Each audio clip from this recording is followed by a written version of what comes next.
Assalamualaikum warahmatullahi wabarakatuh. Perkenalkan, nama saya Yani Nuryani. Saya dari Prodi PAU2 Fakultas Tarbiyah YILM Suryalaya Tasikmalaya. Di sini saya akan melaksanakan tugas wawancara terkait dengan isu-isu global hak asasi manusia. Isu hak asasi manusia saat ini sangat beragam dan kompleks, mencakup berbagai permasalahan di dalam negeri dan juga di tingkat global. Secara umum, isu-isu tersebut meliputi pelanggaran hak-hak sipil dan politik, diskriminasi, masalah ekonomi, sosial, dan juga budaya, serta ancaman terhadap lingkungan yang berdampak pada hak asasi manusia. Assalamualaikum warahmatullahi wabarakatuh. Waalaikumsalam warahmatullahi wabarakatuh. Selamat siang, Pak Bapak. Apa kabarnya? Alhamdulillah. Ya. Maaf ya waktunya diganggu beberapa menit ke depan. Bolehkah video atau direkam? Boleh. Perkenalkan, nama saya Yani Nuryani. Saya dari Fakultas Tarbiyah Prodi PAU2 YILM Suryalaya Tasikmalaya.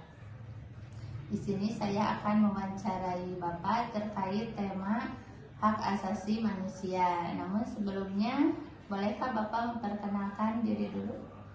Oke, langsung. Iya.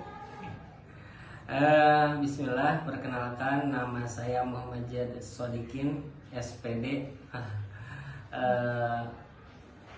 Jabatan Ya, atau apa sih namanya, mungkin di sini sebagai Ketua Lembaga Pendidikan Islam di Yayasan Darul Wahdatul Ummah.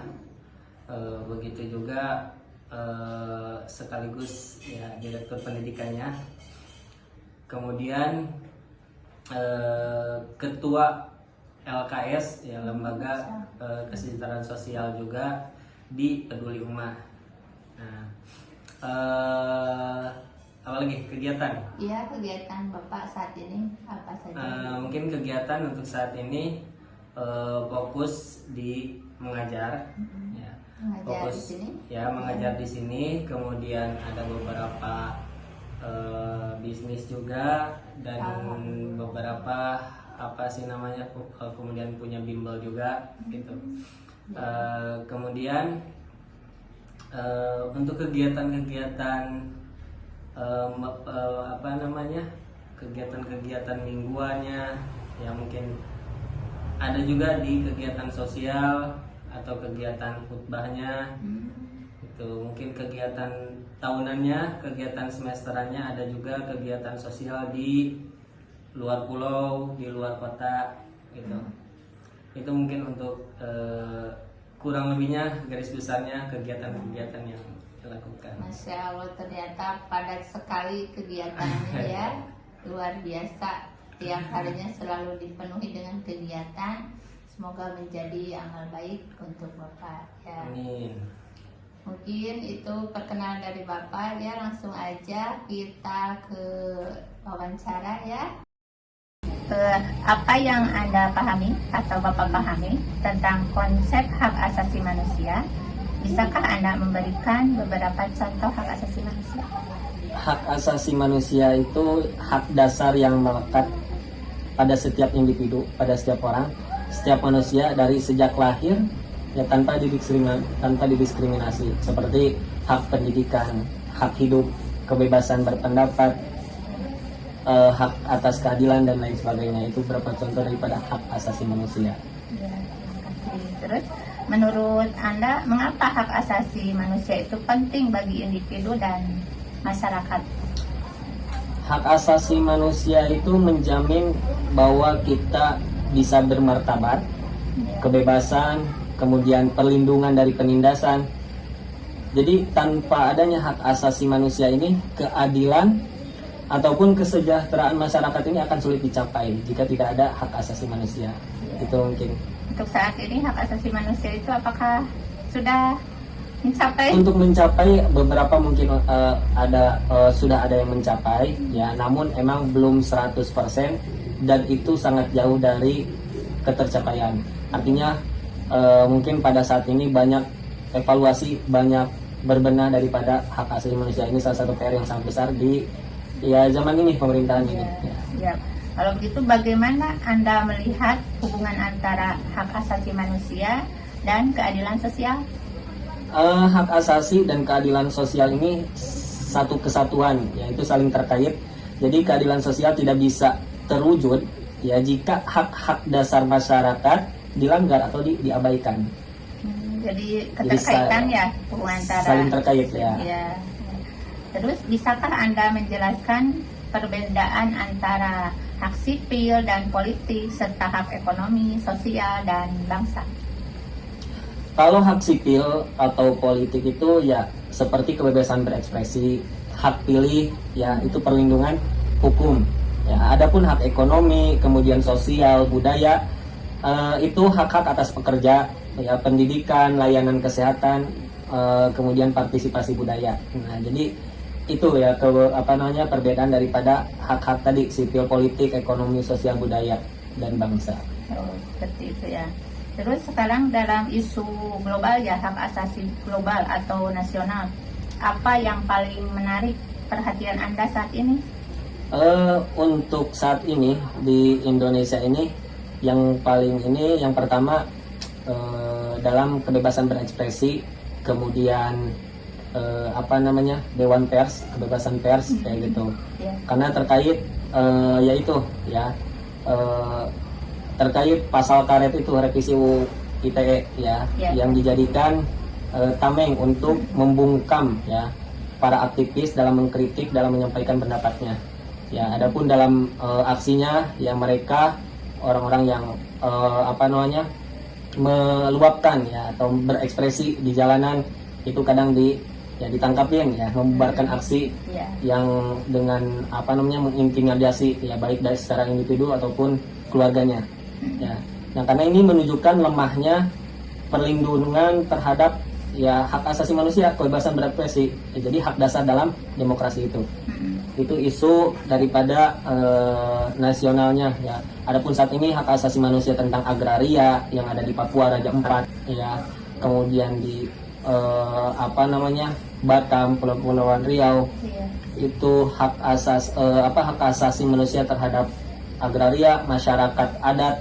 Nah, ini secara perlahan diabaikan ya untuk memenuhi ya hasrat daripada para oligarki, para kapitalis yang dengan berkedok hilirisasi itu, sehingga banyak yang dirugikan ya, dari ketimpangan hak asasi manusia itu. Jadi masih kalau dibilang hak asasi manusia itu untuk berpendapat itu tetap dibatasi ya. Ya, seharusnya negara demokrasi itu ya justru dalam undang-undang juga kan ada kita dijaga ya atau diberikan perlindungan terkait kebebasan berekspresi. Terus bagaimana Anda menilai peran teknologi ini sekarang seperti AI gitu ya, media sosial dalam mempromosikan atau mengancam hak asasi manusia? Teknologi ya semakin canggih, apalagi sekarang ada AI, itu bisa mempromosikan HAM lewat edukasi, lewat advokasi, tapi juga bisa juga mengancam lewat hoax ya. Penyebaran hoax ya bisa juga kita dengan media sosial menjadi pengawasan massal ya, baik dari pemerintahan atau non pemerintahan, dan penyalahgunaan data pribadi gitu. Itu mungkin dari peran teknologi, ada yang bisa dimanfaatkan, ada yang bisa mengancam juga ya, gitu. Karena saat ini kita hidup di zamannya teknologi ya, tidak bisa dihindari ya. Terus apa pandangan Anda tentang peran pemerintah dalam melindungi dan memajukan hak asasi manusia? Pemerintah harus menjadi pelindung utama hak asasi manusia yang melalui kebijakannya, melalui peraturannya, ya penegakan hukum atau edukasi publik. Ya, jadi harus netralitas, harus transparan, ya itu yang sangat penting dalam menegakkan hak asasi manusia. Ya, terima kasih. Terus jika Anda mengidentifikasi pelanggaran hak asasi manusia di komunitas Anda, langkah apa yang akan Anda ambil? Mungkin yang pertama ya mendokumentasikan kejadian, ya karena itu sebagai bukti, ya bahan bukti. Ya kemudian melaporkannya kepada pihak yang berwenang ataupun LSM. Ya kemudian ya menyuarakan dengan damai lah melalui media sosial atau dengan forum publik. Terus menurut Anda apa peran organisasi non pemerintah seperti LSM ya dalam advokasi hak asasi manusia? Organisasi non pemerintah ataupun LSM itu sangat penting ya dalam memantau pelanggaran HAM, khususnya memberikan bantuan hukum, kemudian edukasi dan tekanan moral kepada pemerintah atau pelaku pelanggaran. Ya. Jadi LSM itu sangat membantu ya, terutama yang berkaitan dengan agama gitu ya. Terus apakah Anda memiliki pengalaman pribadi atau profesional yang berkaitan dengan hak asasi manusia? Paling beberapa mungkin ketika mahasiswa menyuarakan daripada hak mereka terkait dengan adatnya, rumah adatnya itu. Ya mungkin terlibat dalam kampanye literasi digital juga ya untuk melawan daripada buzzer yang mendiskriminasi daripada aktivis-aktivis yang menyuarakan ya keadilan, menyuarakan hak asasi manusia. Ini juga mungkin ini bagian daripada perjuangan hak asasi manusia. Ya, mungkin itu tadi pertanyaan terakhir ya, Pak Jihad. Luar biasa sekali wawasannya. Terima kasih. Jadi tahu saya sedikitnya ada wawasan itu tentang hak asasi manusia. Ternyata itu di negara kita itu hak asasi manusia itu kurang begitu masih dibatasi ternyata ya. Dan teknologi dan hak asasi manusia itu berkaitan gitu ya. Baiklah Bapak, untuk penutupnya silahkan Bapak untuk menyampaikan kesimpulan dan pesannya. Baik, kesimpulan daripada perbincangan tentang hak asasi manusia, ini mesti digarisbawahi, hak asasi manusia baik di Indonesia maupun di internasional itu masih sangat lemah ya. Masih banyak ya, terkhususnya di Indonesia ya, masih banyak pembungkaman ya, masih banyak hak asasi manusia tidak merata, tidak adil ya, bahkan kebebasan berekspresi ya, baik di media sosial ya ataupun di jalanan ya. Makanya banyak daripada pendiskriminasian terhadap aktivis-aktivis yang menyuarakan hak asasi manusia ini ya. Maka dari itu ya, kepada pemerintah, tegakkan hak asasi manusia tanpa tebang pilih ya, tegakkan dengan seadil-adilnya, usut tuntas pelanggar hak asasi manusia ya, baik di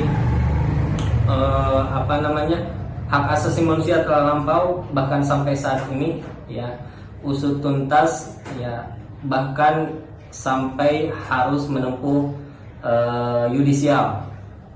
Nah, maka dari itu untuk kita juga masyarakat ya harus selalu sadar ya terkait hak asasi manusia. Begitu juga untuk para anak-anak muda sebagai agen perubahan ya, kawal terus untuk hak asasi manusia ini supaya bisa dirasakan oleh semua kalangan dan semua masyarakat, khususnya rakyat Indonesia.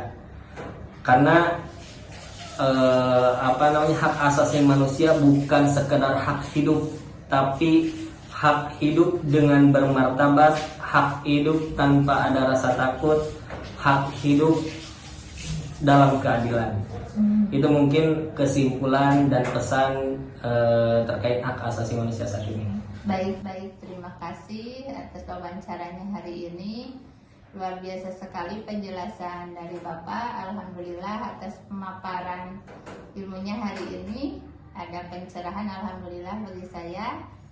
Terima kasih sekali lagi. Wassalamualaikum warahmatullahi wabarakatuh. Waalaikumsalam warahmatullahi wabarakatuh.